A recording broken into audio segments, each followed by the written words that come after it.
Om Namo Venkatesaya. Welcome to my సంతోషం YouTube channel. నా పేరు నరసింహం. నా ఫోన్ నెంబర్ వచ్చి 8712190468. ఈనాటి కార్యక్రమంలో ఈ 2024 క్రోధినామ సంవత్సరంలో శని అలాగే కుజగ్రహాల చేత చాలామంది బాధింపబడుతూ ఉంటారు. ఈ రెండు గ్రహాలు ఎవరికైతే వ్యక్తిగత జాతకంలో అనుకూలంగా ఉండవో వాళ్ళు ఆర్థికంగా కొంతమంది ఇబ్బంది పడుతూ ఉంటారు, ఆరోగ్యపరంగా ఇబ్బంది పడుతూ ఉంటారు, పనులలో ఆలస్యం అవుతూ సజావుగా ఆ పనులు సాగక చాలామంది సతమతం అవుతూ ఉంటారు. మరి ఇలాంటి గ్రహాలకి పరిపాలన అధికారం వచ్చినప్పుడు ప్రజల యొక్క పరిస్థితి ఏమిటి, వాళ్ళ పరిస్థితులు బాగుపడవా, ఈ సంవత్సర కాలం అంతా ఇబ్బందులు పడవలసిందేనా అనేటువంటిది కూడా కొద్దిగా ఆలోచించదగ్గ విషయం. సరే, ఈ యొక్క రెండు గ్రహాలే కాదు, వ్యక్తిగత జాతక పరిశీలన కనుక చేస్తే ఇతరత్ర గ్రహాల యొక్క అనుకూలత కూడా కొంతమందికి ఉండవు. ఇప్పుడు రాహుకేతువులు సంవత్సరంన్నర ఉంటారు.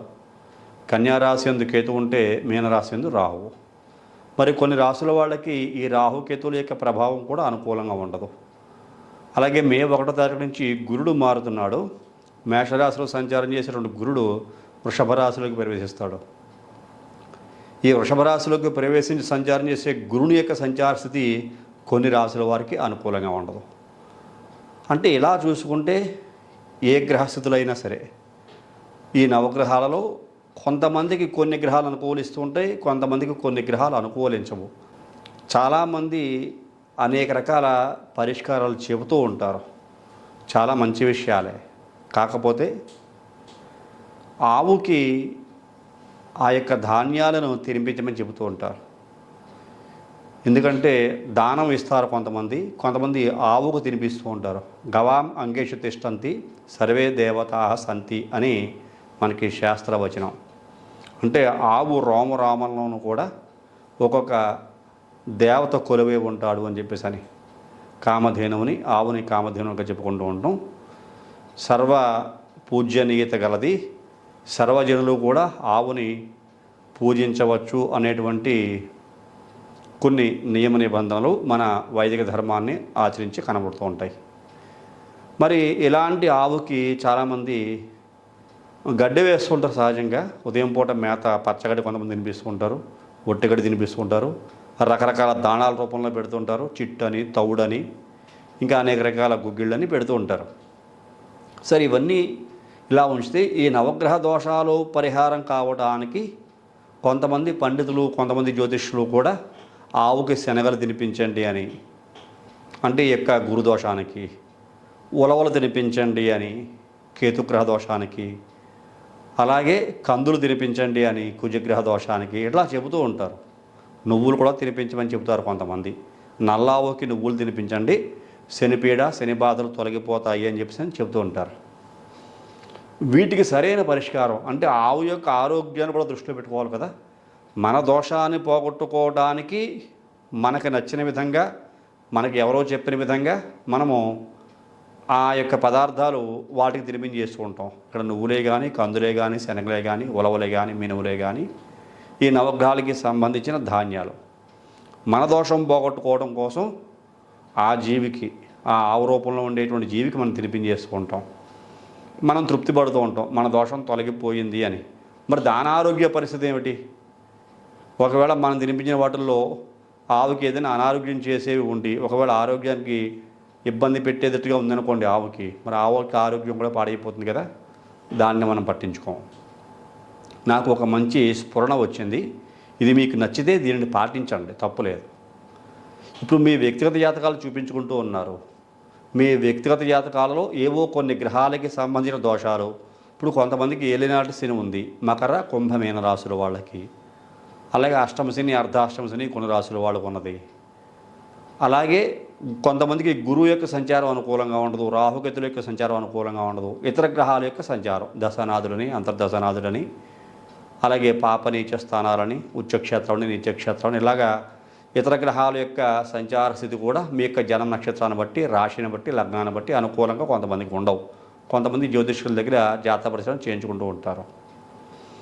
మరి ఇలాంటి దోషాలకి మీరు ఏమి చేయాలి అంటే కనుక, ఒకవేళ మీ వ్యక్తిగత జాతకంలో రవి యొక్క అనుకూలత లేదు అనుకోండి, సూర్యుని యొక్క అనుకూలత లేదు అనుకోండి, గోధుమలు సూర్యుడికి సంబంధించినటువంటి ధాన్యాలలో, నవధాన్యాలలో ఈ గోధుమల్ని మీరు 1 కేజీ పావో, 2 కేజీలు, 5 కేజీలు తీసుకోండి. మీ జన్మ నక్షత్రం వచ్చినాడు చూడండి, లేకపోతే రవికి సంబంధించిన నక్షత్రం. ఎందువలంటే మీ జాతక పరిశీలన చేయించుకున్నప్పుడు రవి మీకు నీచ స్థానంలో తులారాశిలో ఉన్నాడు, లేకపోతే అష్టమంలో ఉన్నాడు, రవి పాపగ్రహాలతో బంధింపబడుతూ ఉన్నాడు, పీడింపబడుతూ ఉన్నాడు, అలాగా ఇతరత్ర అనేక రకాల దోషయుక్తమై రవి మీకు అనుకూలమైన ఫలితాలు ఇవ్వట్లేదు, రవికి మీకు చాలా ఇంపార్టెంట్ ప్లానెట్ మీ జాతకంలో అని మీ యొక్క జ్యోతిష పరిశీలనలో వచ్చింది అనుకోండి, రవి దోషానికి కెంపు పెట్టమని, సూర్య నమస్కారం చేసుకోమని, అలాగే ఆవుకి ఈ యొక్క గోధుమలు తినిపించమని కూడా చెప్తూ ఉంటారు. నేను చెప్పే పరిష్కారం ఏమిటంటే, మీరు మీ యొక్క జన్మజాతకంలో రవి ఏ నక్షత్రంలో ఉన్నాడు, ఎలా దోషప్రదుడయ్యాడు, ఎలాంటి గ్రహాలతో కలిసి ఉన్నాడు, నీచక్షేత్రంలో ఉన్నాడా, ఏ నక్షత్రాలతో ఉన్నాడు, అలాగే మీ యొక్క జన్మ నక్షత్రం ఏమిటి అది చూసుకుని సరైన పరిశీలన చేయించుకుని ఈ రవిగ్రహ దోష పరిహారం కోసం మీరు గోధుమలు తీసి తెచ్చుకోండి. నాణ్యమైన మంచి గోధుమలు తీసి తెచ్చుకోండి. అది కేజీ పావు కానీ, 2 కేజీలు కానీ, 5 కేజీలు కానీ, ఎంతైనా కానీ తీసి తెచ్చుకోండి. తీసి తెచ్చుకొని దానికి తోడుగా మేదర బుట్ట అని ఉంటుంది, మట్టిది. అంటే మీకు మేదర వాళ్ళు ఈ చేటలు, చేపలు బుట్టలు అల్లుతుంటారు కదా, అలాగా వాళ్ళ దగ్గర మేదర బుట్ట అని ఉంటుంది. ఆ మేదర బుట్ట తెచ్చుకొని దానితోటి మీరు నల్లని మట్టి అంటే నల్లదే కావచ్చు, లేకపోతే మీరు మనకి నర్సరీలోకి వెళ్తే కూడా మంచి మట్టి దొరుకుతూ ఉంటుంది సిటీలో ఉండేటువంటి వాళ్ళకి. ఆ బుట్టతోటి ఈ మాత్రం బుట్ట తెచ్చుకోండి, ఈ సైజు బుట్ట తెచ్చుకొని మట్టి కూడా తెచ్చుకోండి. దాంట్లో కొంచెం పుట్టమన్ను అని చెబుతాం శాస్త్ర ప్రకారంగా, అయితే ఆ పుట్టమన్ను ఉంటే ఇంకా మంచిది. మీరు మీ యొక్క రవిగ్రహ దోష పరిహారం తొలగించుకోవడం కోసం ఏం చేస్తారంటే, ఆదివారం నాడు ఉదయం శుభ్రంగా తలార స్నానం చేసి ఆ రోజున గుర్తుంచుకోండి, క్షురాధికంలో చేయించుకోకూడదు. కాళ్ళు చేతులకు గోళ్ళు తీయించుకోవడం, షేవింగ్ చేసుకోవడం, హెయిర్ కటింగ్ చేయించుకోవడం ఇలాంటివి చేయకూడదు దోష పరిహారం కావాలి అంటే కనుక. చాలామంది తెలియక ఇలాంటి పరిహారాలు చేసే సందర్భంలో కూడా షేవింగ్ చేసుకోవడం, హెయిర్ కట్ చేసుకోవడం, నెయిల్ పాలిష్ వేసుకోవడం, నెయిల్ కట్ చేసుకోవడం, నెయిల్ పాలిష్ కాదు నెయిల్స్ కట్ చేసుకోవడం ఇలాంటివి చేస్తూ ఉంటారు. అలాంటి వాటి వల్ల మీరు సత్కర్మాచరణ చేస్తున్నప్పటికీ కూడా మీరు చేస్తున్నటువంటి పని వల్ల ఆ దోషం తొలగిపోదు.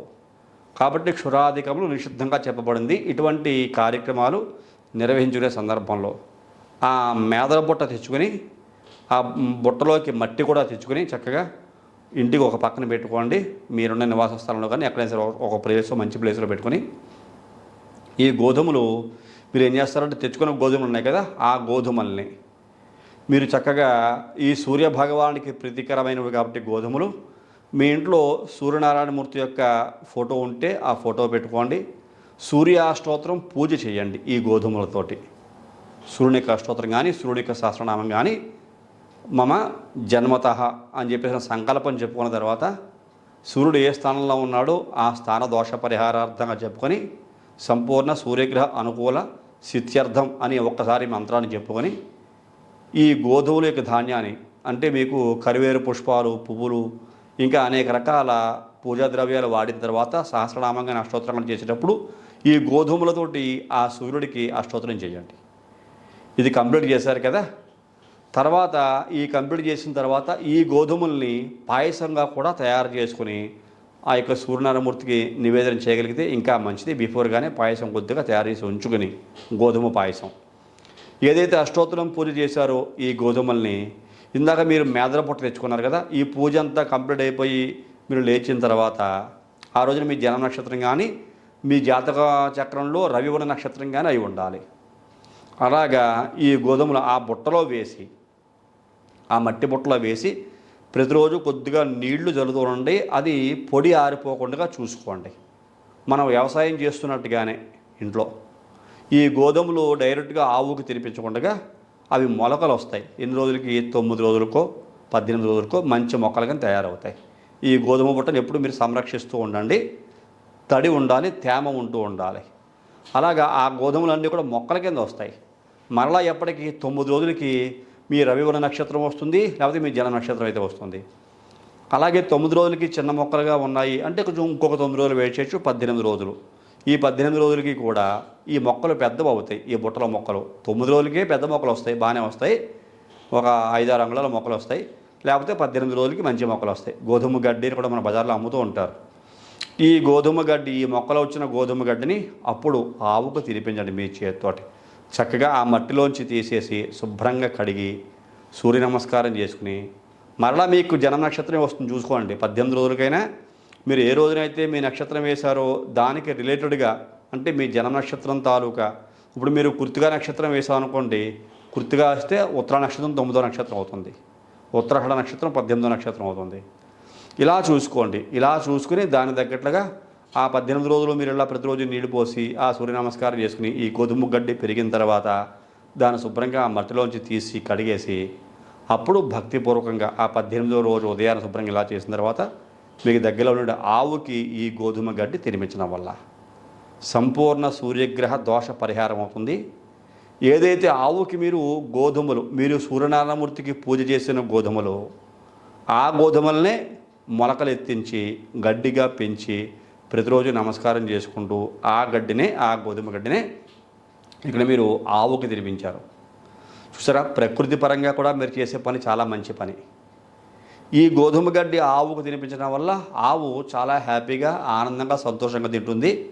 అది తినగలిగేటువంటి రూపంలో ఉన్న కారణం చేత, అందులోనూ ఆ గడ్డి చాలా ఆరోగ్యకరంగా ఉంటుంది కూడా కాబట్టి, ఎటువంటి కెమికల్స్, పెస్టిసైడ్స్ కూడా మీరు వాడలేదు కాబట్టి ఈ గడ్డిని ఆవుకు తినిపించండి.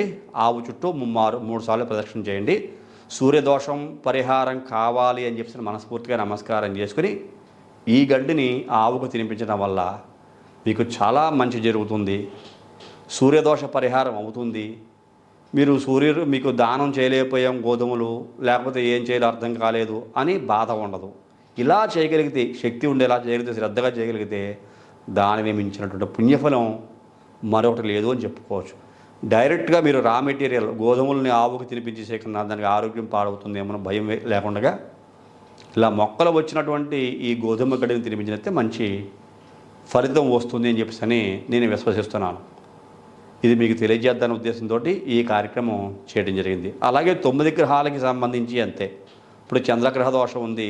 చంద్రుడు మీకు మీ యొక్క జన్మజాతకంలో ఏ నక్షత్రంలో ఉన్నాడు, అలాగే మీరు యొక్క జన్మ నక్షత్రం ఏమిటి, చంద్రుడు ఏ స్థితిలో ఉన్నాడు, ఈ చంద్రుడి యొక్క జన్మ సంచారం మీకు అనుకూలంగా లేదు, క్షీణచంద్రుడు అయి ఉన్నాడు అంటే కనుక ధాన్యం, మంచి ధాన్యం తెచ్చుకోవడం, చంద్రుడికి ప్రీతికరంగా ఒక అర్ధచంద్రాకారంలో ఉండేటువంటి ఒక ఫోటోని కానీ, అర్ధచంద్రాకారంలో ఉండే వెండి యొక్క చంద్రుని యొక్క బింబం కానీ తెచ్చుకొని అక్కడ ఆవాహన చేసి గణపతి పూజ అయిన తర్వాత ఈ ధాన్యంతో ఆ చంద్రుడికి ప్రీతికరంగా అష్టోత్తరం కానీ సహస్రం కానీ పూజ చేసుకుని ఆ ధాన్యాన్ని ఎంతకు కేజీంపావు ధాన్యం చక్కగాను, లేకపోతే ధాన్యం కేజీంపావు వేయటం మొక్కలు రావడం ఇబ్బందిగా ఉంటుంది, ఎక్కువైపోతుంది అంటే కొద్దిగా తీసుకోండి, ఒక 1/2 కిలో తీసుకోండి, లేకపోతే 1 అర కిలో తీసుకోండి.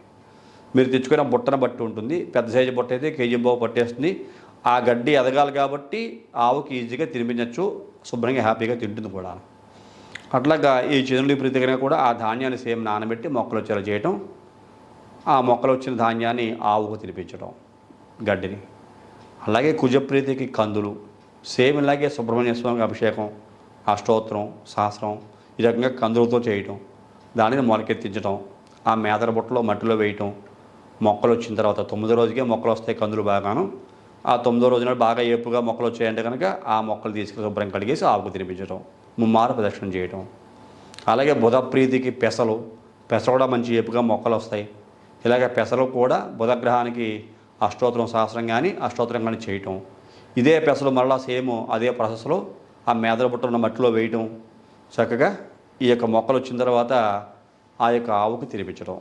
అలాగే శనగలు గురుడికి, బృహస్పతికి అష్టోత్తరం చేసుకోవడం శనగలతోటి, కేజీంపావు శనగలు, అందులో కొద్దిగా శనగలు చక్కగా ఈ రకంగా చేయడం. మిగిలినవన్నీ కూడా దానం కూడా చేయొచ్చు. ఒకవేళ మీరు కేజీంపావు శనగలు అలాగే ఏ పదార్థమైనా సరే కేజీంపావు మీరు నానబెట్టి మొక్కలు వచ్చేలా చేయలేకపోతున్నారు, మీరు చిన్న మేదల పొట్టు తెచ్చుకున్నారనుకోండి, ఒకవేళ కేజీంపావు ఎక్కువైపోతుంది అనుకుంటే 1 అర కేజీ 1/2 కేజీ మీరు చేయండి, మిగిలినవి దానం ఇవ్వండి.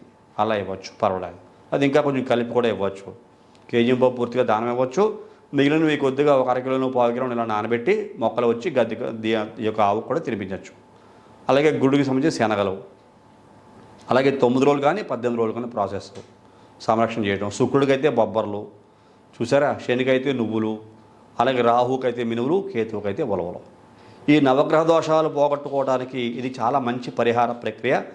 డైరెక్ట్గా మీరు రా మెటీరియల్ అన్నీ ఆవులకి తినిపించక్కర్లేదు. ఆహారం ఆవులకి ఈ రకంగా మొలకలు వచ్చిన తర్వాత ఈ మొక్కలు గడ్డి రూపంలో ఎదిగిన వీటిని ఆహారంగా తినిపించడం వల్ల వాటి యొక్క ఆరోగ్యము బాగుంటుంది. డైరెక్ట్గా వీటిని మీరు అష్టోత్తరం శాస్త్ర రూపంలో పూజ కూడా చేస్తున్నారు ఆ గ్రహం తాలూకా స్వరూపానికి. అలా చేయటం వల్ల మీకు మంచి ఫలితాన్ని పొంది దోష పరిహారం బాగా అవుతుంది. ఈ క్రోధినామ సంవత్సరంలో శనికుజుల యొక్క సంచారం, ఈ శనికుజుల యొక్క ప్రభావం ఎక్కువగా ఉంటుంది. వ్యక్తిగత జాతకాల్లో చాలామందికి ఈ శనికుజులు కొంతమందికి ఇబ్బంది పెడుతూ ఉంటారు, అనుకూలమైన స్థానాల్లో ఉండరు. అలాంటి వాళ్ళు ఈ కుజుడికి సంబంధించి కందులు, శనికి సంబంధించిన నువ్వులు 2 రకాలు కూడా 2 బుట్టలు తెచ్చుకోవడం, 2 బుట్టల్లో కాస్త మట్టి కూడా వేసి తెచ్చుకోవడం. ఈ కుజుడికేమో మంగళవారం నాడు సుబ్రహ్మణ్య స్వామి అష్టోత్తరంగా శాస్త్రంగానే చేసుకోవడం, శనికి శనివారం నాడు అష్టోత్తరంగానే శాస్త్రనామంగానే చేసుకోవడం. ఈ నువ్వులు కొద్దిగా 1/2 కిలోనో, 1/4 కిలోనో, కిలోనో మీ ఓపికను బట్టి మీరు తెచ్చిన బుట్టను బట్టి నానబెట్టి అవి మొక్కలు వచ్చేలా చేయడం. అలాగే కందులు కూడా అంతే, సేమ్ ప్రాసెస్. నానబెట్టడం, మొక్కలు వచ్చేలా చేయడం, అది 9 రోజులు కానీ 18 రోజులు కానీ వెయిట్ చేయడం. అవి ఎదిగిన సైజుని బట్టి అది తీసుకెళ్లి శుభ్రంగా కడిగేసి ఆవుకు తినిపించడం, ముమ్మారు ప్రదర్శన చేయడం, గ్రహదోష పరిహారం కావాలని నమస్కారం చేసుకోవటం. దోషం యొక్క తీవ్రతను బట్టి ఇది ఎన్నిసార్లు చేయాలి, 1 సారి చేయాలా, 2 సార్లు చేయాలా, 3 సార్లు చేయాలా. ఈ సంవత్సరం అంతా కూడా శని కుజులే, ఈ 2 గ్రహాలే మనకి అధిపతులు కదా. లేకపోతే సంవత్సరం మొత్తం చేస్తే బాగుంటుంది అంటే మీ ఓపికని బట్టి మీకు చేసేటువంటి శక్తి ఉంది అనుకోండి, సంవత్సరం మొత్తం చేయొచ్చు. ఒకసారి చేశారు ఇలాగా ఒక 18 రోజులకి మొక్కల మొత్తాన్ని కూడా తీసుకెళ్ళి ఎదిగిన తర్వాత, లేకపోతే 9 రోజులకి అనుకుందాం, ఎదిగిన తర్వాత ఆవుకు తినిపించేశారు. మళ్ళా చేయాలనిపించింది, మళ్ళా ప్రాసెస్ స్టార్ట్ చేస్తారు, మళ్ళా చేస్తారు. ఇలా చేసే కొద్దీ ఈ గ్రహదోషం తాలూకా సమస్యలు తగ్గుముఖం పడతాయి.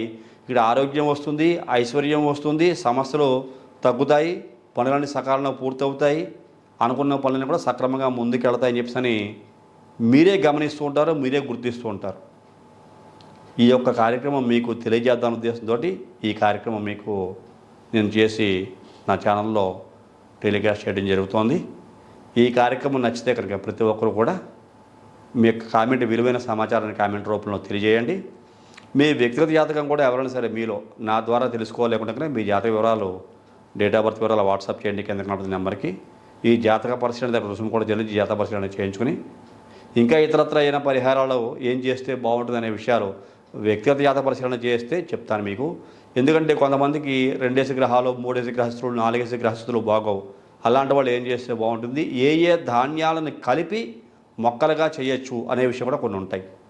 అంటే వ్యతిరేకమైన గ్రహాలకి సంబంధించిన ధాన్యాలు ఇప్పుడు మీకు ఒక 9 గ్రహాల్లో ఒక 4 గ్రహాలు ఒకవైపు ఉంటాయి, 5 గ్రహాల మిత్రత్వం ఒక ఉంటుంది, 4 గ్రహాల మిత్రత్వం ఉంటుంది. అది మీ ఏ ఏ గ్రహాలు ఉన్నాయి. ఫర్ ఎగ్జాంపుల్ మీకు కుజుడు శని 2 గ్రహాలే బాగుంది అనుకుందాం, ఈ సంవత్సరం రాజు 2 అయ్యారు. మరి కుజు శనుల్ని కలిపి కందుల్ని, ఈ యొక్క నువ్వుల్ని కలిపి మొక్కలు వచ్చేలాగా నానబెట్టి ఈ ఒకే బుట్టలో వేయచ్చు అంటే వేయకూడదు. ఈ 2 వైరగ్రహాలు అసలే. ఈ 2 రకాల ధాన్యాలు పూజలు చేసిన తర్వాత మళ్ళీ మీరు కలిపేసి ఆ ధాన్యాల మొక్కలు వచ్చేలా నానబెట్టి ఆ మొక్కలు తీసుకెళ్ళి తినిపించచ్చా అంటే అప్పుడు 2 బుట్టలు తెచ్చుకోవాలి. కుజగ్రహానికి రిలేటెడ్ ప్లానెట్స్ కొన్ని ఉంటాయి, అలాగే శనికి సంబంధించిన రిలేటెడ్ ప్లానెట్స్ కొన్ని ఉంటాయి. వాటికి సంబంధించిన ధాన్యాలు కలిపి నానబెట్టచ్చు. లేదంటే 9 రకాల ధాన్యాలు కలపచ్చు. నవధాన్యాలు 9 రకాల ధాన్యాలు కూడా కలిపి నానబెట్టి మొక్కలు వచ్చేలా చేసి అది ఆవుకు తినిపించవచ్చు. అందులో దోషం ఉండదు. విడివిడిగా 2-3 రకాల ధాన్యాలు, వ్యతిరేకమైన గ్రహాలకి సంబంధించిన ధాన్యాలు కలిపి మొక్కలు వచ్చేలా చేసి ఇలాగా పెడతానంటే కనుక అది కొంచెం పాపభూయిష్టంగా ఉండే అవకాశం ఉంటుంది. కాబట్టి ఈ విషయం పూర్తిగా తెలుసుకోవాలంటే మీ వ్యక్తిగతంగా తెలుసుకోవాల్సిన అవసరం ఉంటుంది. మీరెవరైనా మీ వ్యక్తిగతంగా తెలుసుకోవాలనుకుంటే కింద కనుతున్న ఫోన్ నెంబర్కి ఫోన్ చేయండి, కామెంట్ల రూపంలో కూడా తెలియజేయండి. ఈ కార్యక్రమం మీకు అందరికీ నచ్చింది అనుకుంటున్నాను. నచ్చితే ప్రతి ఒక్కరు లైక్ చేయండి, షేర్ చేయండి, సబ్స్క్రైబ్ చేయండి. తదుపరి వచ్చే కార్యక్రమంలో మరిన్ని ఆసక్తికర విషయాలు తెలియజేసుకుందాం. అంతవరకు సెలవు. నమస్కారం.